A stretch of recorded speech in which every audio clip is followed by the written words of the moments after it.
আজ ২৯শে মার্চ ২০২৫ ব্লগটা শুরু করলাম। বারটা শনিবার। আজ শনি অমাবস্যা ও সূর্যগ্রহণ লাগার দরুন ফেসবুক বা ইউটিউবে এত ভিডিও দেখেছি যে বলছে আজকের যোগটা নাকি খুব শুভ।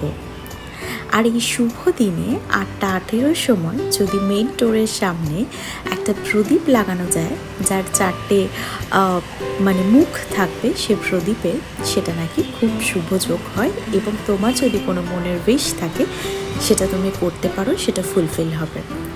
এত কিছু না ভেবে আমি এই কাজটা করেই ফেললাম। কাশ যদি মনের ইচ্ছেটা পূরণ হয়ে যায়। তো আমি পুনের আমার আশেপাশে আর কি যেখানে আছি অনেক দোকানেই আমি এখানে মাটির প্রদীপ, 4 মুখওয়ালা যে প্রদীপ, তো এখানে খুঁজেছিলাম, আমি পাইনি। তো এখানে সবাই আমার বন্ধুবান্ধবদের জিজ্ঞেস করে বুঝলাম ওরা সব আটার প্রদীপ আর কি, আটা দিয়ে বানিয়ে সে প্রদীপ আর কি করেছে। এই যে পাশের ঘরেও দেখলাম তারাও করেছে। তো আমি যেটা করেছি, আমি দিওয়ালির সময় যে প্রদীপ ছিল সেই 4টে প্রদীপ নিয়ে আমি জ্বালিয়েছি। এটা হলো নেক্সট ডে মর্নিং। ঘুম থেকে উঠে যখন জানলার কাছে বসে শুধু সূর্যের দিকে তাকিয়ে থাকি না, এটা যে একটা অপূর্ব পরিবেশ সৃষ্টি করে আর আমাকে এত এনার্জি বুস্ট আপ করে, এটা না ভাষায় প্রকাশ করে আর পারলাম না। Good morning friends, welcome back to my channel. সবাই কেমন আছো? আই হোপ সবাই খুব ভালো আছো, খুব সেফ আছো আর অনেকটা পজিটিভ আছো। আজ সানডে, হ্যাপি গুডি পাড়ুয়া। গুডি পাড়ুয়া হচ্ছে আমাদের যেরকম নববর্ষ হয় তেমনি মারাঠিদেরও আজকে নববর্ষ পালন করা হয় আর কি।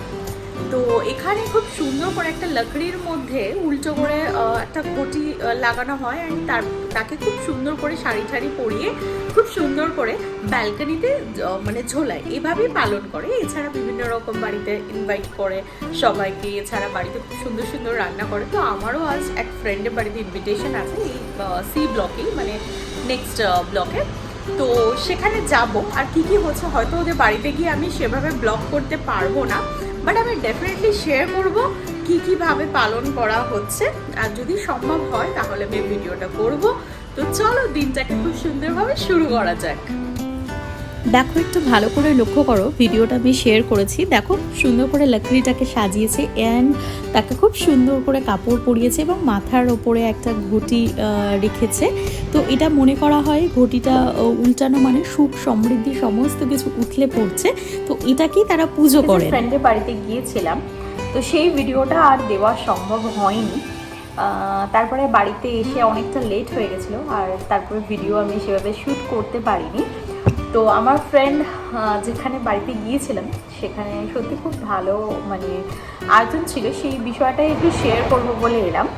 এখানে খুব ফেমাস ডেজার্ট বলতে পারো খায়, সেটা হচ্ছে যে পুরন পোলি, যেটা রুটি ঠিক না, ছাতুর একটা বেস রুটির মতো বানায়, তার ভেতরে আর কি গুড়ের প্রলেপ বা পুর বিষয়টা দিয়ে জিনিসটা জাস্ট শাকে, ওটা ঘি বা এরকম কিছু দিয়ে একটা শাকে, যেটা আমরাস অর মিল্ক দুধ দিয়ে যে কোনো একটা দিয়ে চুবিয়ে খেতে হয়। দেন আমাকে রাইস দিয়েছিল। এখানে স্টিকি রাইস খেতে ভীষণ পছন্দ করে। তো স্টিকি রাইসের সঙ্গে একটা আমটি বলে একটা গ্রেভি ছিল, সেটা দিয়ে খেয়েছিল। অ্যান্ড যেটা দেখানোর জন্য মেনলি আমি আবার এই ভিডিওটা অন করলাম, সেখানে তো নানা রকম আরও খাবার ছিল, নানা রকম ভাজি ছিল, পাঁপড় ছিল। তো যে আমাকে আবার বাড়ির জন্য স্পেশালি আমার বরের জন্য পাঠিয়ে দিয়েছিল, কিন্তু যেই জিনিসটা তোমাদের সঙ্গে শেয়ার করব বলে ভিডিওটা শুরু করলাম সেটা হচ্ছে এই যে তোমাদের যে দেখবে ভিডিওতে যেটা দেখালাম না, যে একটা লাকড়ির মধ্যেও এই জিনিসটাকে টাঙিয়ে দেয়। এটা অ্যাকচুয়ালি মঠ আমরা যেটা বলি, তো এটা মঠের মতো, মঠটা বাট এরকম মালা বা সুতোর আকারে দিয়েছে। দেখো জিনিসটা,